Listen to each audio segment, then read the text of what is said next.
Bonjour, je m'appelle Aliou Goridjouf, je suis docteur géographe, je suis consultant, spécialiste du financement de la planification et de la gestion du développement résilient au changement climatique et sobre en carbone. Je suis Cheikh Gueye, docteur en géographie, environnementaliste, urbaniste, chargé de prospective à IPAR, secrétaire général du réseau des think tanks sénégalais et secrétaire permanent du rapport alternatif sur l'Afrique, RAZA. Ce livre provient de la production d'un groupe WhatsApp du RAZA Sénégal qui, après avoir constaté la nécessité de contribuer au nouveau référentiel qui était en cours d'élaboration, donc a jugé nécessaire de faire ce livre pour sa contribution. Mais le RAZA globalement est une initiative de reconquête de notre souveraineté intellectuelle portée par des institutions africaines de renom, ENDA Tiers-Monde, Codesria, Forum du Tiers-Monde et d'autres, mais aussi d'institutions plus récentes, mais qui ont en partage cette volonté de travailler à travers les rapports à inverser l'image de l'Afrique, à inverser le regard sur l'Afrique et à doter l'Afrique d'indicateurs plus adaptés, des indicateurs plus adaptés à ses propres principes de développement, à ses propres réalités économiques, et donc de combattre ainsi les prêt-à-penser qui sont issus des rapports classiques produits par les institutions internationales. Oui, ce qui nous a motivés à écrire ce livre, c'est le contexte qui a été, donc l'opportunité qui a été offerte par l'élection du nouveau président de la République en mars dernier. Donc, et surtout l'annonce qu'il avait faite d'élaborer, en tout cas pour le nouveau régime, un document de référence des politiques publiques pour le Sénégal. Et au niveau donc du RAZA, notamment dans ce groupe WhatsApp, l'idée justement d'accompagner cette dynamique, cet élan à émerger, et donc d'un certain nombre de camarades tels que Eliman Khan. Donc c'est là que l'idée du livre est venue, étant donné que le RAZA regroupe divers profils dans plusieurs domaines du développement et des profils vraiment expérimentés.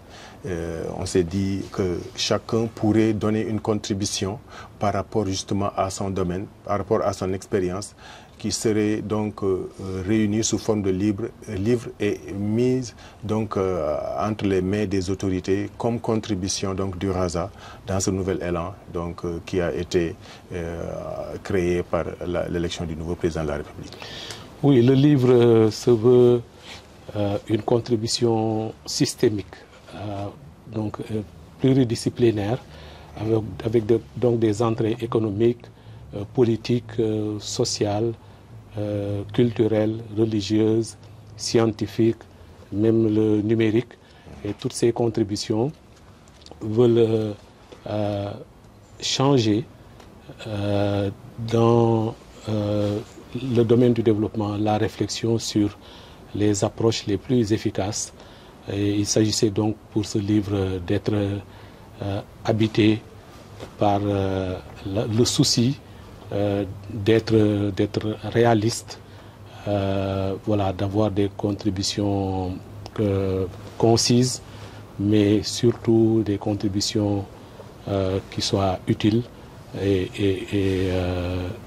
qui seraient intégrables également dans le nouveau référentiel. C'est un peu cette démarche qui a produit ce livre, qui est donc une contribution de chercheurs, d'experts,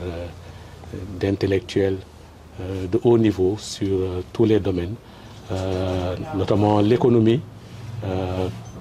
qui a une bonne part dans ce livre, mais également le religieux, le culturel, l'éducation, les sciences. Et donc c'est un livre qui a une démarche et une vision un peu systémique des ruptures qui sont annoncées et sur lesquelles nous avons donné notre contribution. Justement, Cheikh a bien couvert les différents domaines que le livre couvre. En plus de cela, également, à travers le livre, à travers les différents chapitres, le lecteur pourra effectivement se rendre compte d'un certain nombre de notions clés pour le Raza qui reviennent. Donc ce sont des notions clés qui structurent le livre, les différents chapitres, les notions de rupture, les notions de refondation, les notions de souveraineté, les notions de réforme, de changement de paradigme, d'équité de genre, donc d'équité plurielle plutôt. Donc ce sont là véritablement des notions fortes qui structurent ce livre et qui est en droite ligne de ce que le Raza a toujours prôné depuis sa création, c'est-à-dire que faire en sorte que nos États soient refondés, faire en sorte que nos États puissent refléter nos spécificités, nos expériences historiques, faire en sorte que véritablement notre économie, tous les secteurs du développement puissent véritablement être maîtrisés par les acteurs nationaux pour pouvoir bâtir cette souveraineté qui tient tant au Raza, mais aussi tant aux nouvelles autorités. Ce livre est le deuxième en 3 ans, donc entre 2021 et 2024. Nous avons produit 2 livres qui, tous les deux, donnent à voir beaucoup sur les questions de souveraineté, les questions de rupture, de transformation. Et donc, c'est notre modeste contribution à l'élaboration actuelle et pour les prochains mois, les prochaines années de l'agenda national de transformation du Sénégal.